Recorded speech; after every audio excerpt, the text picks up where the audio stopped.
And with me is Allan Bell. We're recording this literally as the general election final results are coming in. Ed Miliband's gone. We literally heard that. Pleased? I mean, we were following on from our last week looking ahead. I mean, is this good news for the Isle of Man?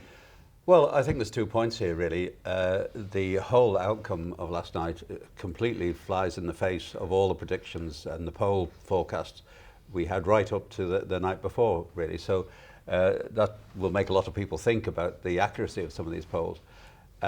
I think from the Isle of Man's point of view, and the final results are still coming in at the moment, but my view at the moment is it's probably the best possible outcome that the Isle of Man could get.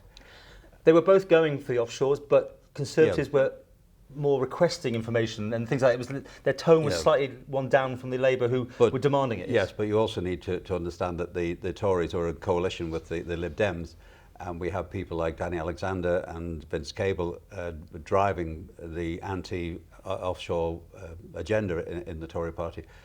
Whether it'll soften now that they're out of power remains to be seen. But certainly I would believe there will be a different approach, at least with Mr Cameron and his new government, than we might have got if Mr Miliband had been in power. So in that sense, in no way are we saying that the pressure's off, but it will be a different and possibly a more understanding pressure than we might otherwise have been faced. Okay, well that moves on, and elections over there is one thing, but elections in the Isle of Man, trying to get somebody into the upper chamber, being an MLC, is proving, well, it's not the first time this has happened, but it's starting to get farcical again, isn't it, really? It is. It's an extreme embarrassment for the House of Keys, and it's damaging the reputation of the House of Keys. Some members are suggesting that somehow this is an example of why we need to get rid of LegCo. This has got nothing to do with LegCo. This is the inability of the House of Keys to carry out their statutory duty, which is to elect members to LegCo. It may well be that the rules which we drew up a few years ago, which I voted against, I have to say, are an encumbrance to getting a result, particularly the issue of having to get 13 votes. That, especially under the present circumstances where we're 3 members short anyway, is an almost impossible task. But I do believe there is game playing amongst some of the members, in part to secure the election of their own favoured candidate, and also there are a number of members who haven't been voting at all in an attempt, in their eyes, to discredit the LegCo. But as I say, the only people being discredited in this is the House of Keys, who are failing to carry out their statutory duty. How it was explained to me was interesting that obviously you were 2 voters down anyway because those 2 have gone up. But then if someone's the person who wants to go up, the candidate, he'll plump vote himself. Yes, of course. His sponsor will plump vote for himself. Usually. And if you take the 3 people trying to get in there, immediately you're probably never going to get those numbers as it stands. No, well, this week we had 21 members only because Mrs Cannell, of course, was off for obvious reasons. And with all this game playing going on, and bearing in mind you have 3 candidates trying to hit 13 votes, it's an almost impossibility unless one of the candidates drops out that releases possibly other votes. You're not going to get it. But what happens if only 2 people stand for 2 places? Would you actually go through the whole election process, or do they automatically get in? They still have to get 13 votes, I think. So technically, even though you've got the right amount of people for the job, that's my understanding. Right. It's not an automatic selection. They still have to have the endorsement of the House of Keys, as I understand it. Okay, but next time round, there's going to be a bit of more, head banging. We keep banging our heads together here. Make some decisions. This is entirely a parliamentary decision. It's nothing to do with the government. As Chief Minister, I have no more influence on it than any other member of the House of Keys. I'm just one vote. So it's for the House of Keys to sort out its own approach to this. And I'm very pleased that the Speaker has announced this week that he's going to refer the whole issue to the Standing Orders Committee to see if there can be a revision in the approach. But I think this will need primary legislation changing. It's in legislation, if I remember rightly. And so there's no possibility of the changes coming in time to resolve this current issue. It may prevent an impasse in the future, but not at the moment. Hasn't all leave been suspended if it carries on or something? Did I hear that right? Or, yes. Make sure that you stay here and don't book your summer holiday until we sort this out. He's already booked a date in August for a potential vote, and it's members' own fault. because they need to focus on what their responsibilities are, and let's get this over with. Okay. It's not helping anyone, and it's certainly not helping the reputation of the House of Keys. Okay. Finally, let's talk about the promenade.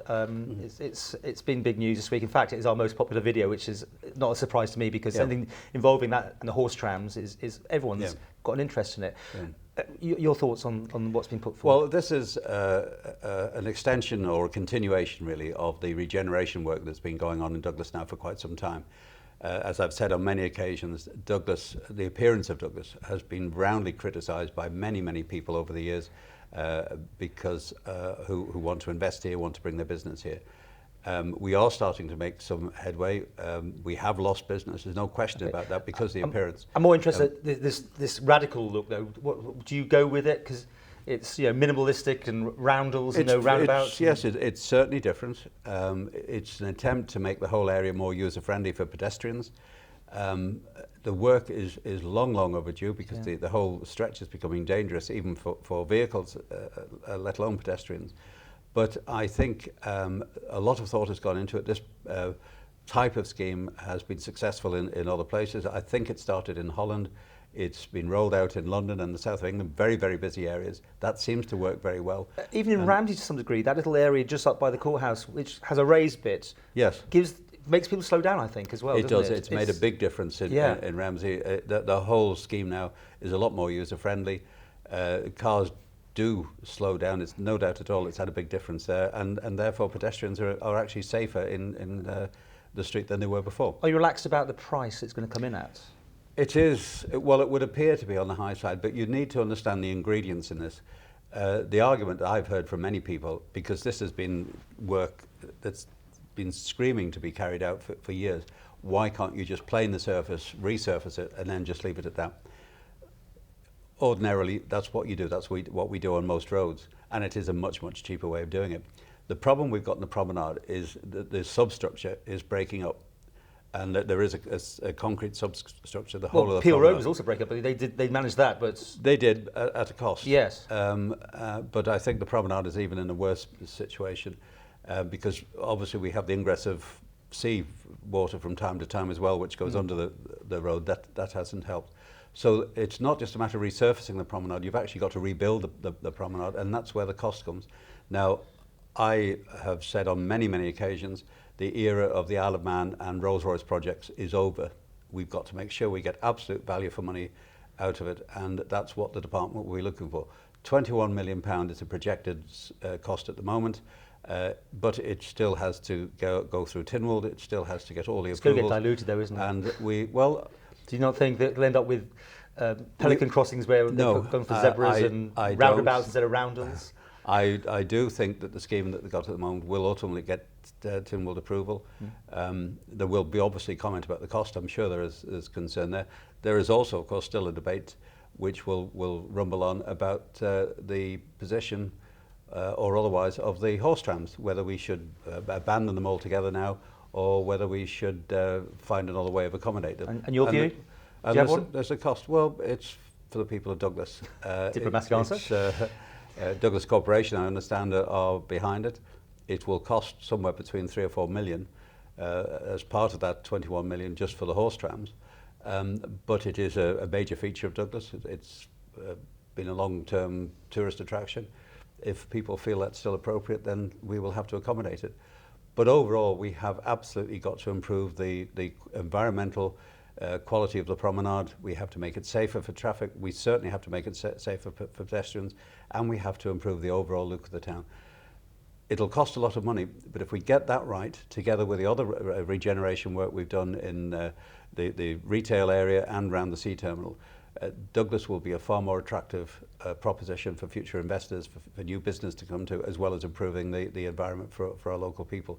So there is a long-term payback on getting this right. If we do a cheap and cheerful job now, in 5 years' time we'll be coming back doing the same thing again. So let's do it right now. My only concern about it, I think, is the timing of it. Initially, when this was first proposed, they were talking about anything up to 10 years to get this work done. Now, that's wholly unacceptable for the level of disruption for such a long period of time. We're now talking a minimum of 3, possibly 5 years if there are problems. I would like to see that time frame reduced as much as it possibly could. We need to get this work done as quickly as we can to minimise disruption and restore the promenade to its former glories. But back to where we started. I mean, when it goes to Tynwald and it doesn't get through on the nod, and it gets sends back, and Mr. Gunn's already said if it doesn't get it as he wants it like that, it will mean going back and revisiting the whole thing again. It will depend on what the concerns are. For example, if Tynwald votes out the principle of keeping the horse trams, that means the whole scheme will have to be redesigned, and it will probably have to go out to consultation again, and that could cost us a year in our work. You're going to try and focus people to get it through them? We really must get focused on the need to do something. The other danger, I suppose, which drives me insane at times, I have to say, we are now roughly 12 months away from the election, and there is a tradition among some members to avoid anything that might be controversial on the run-up to a general election.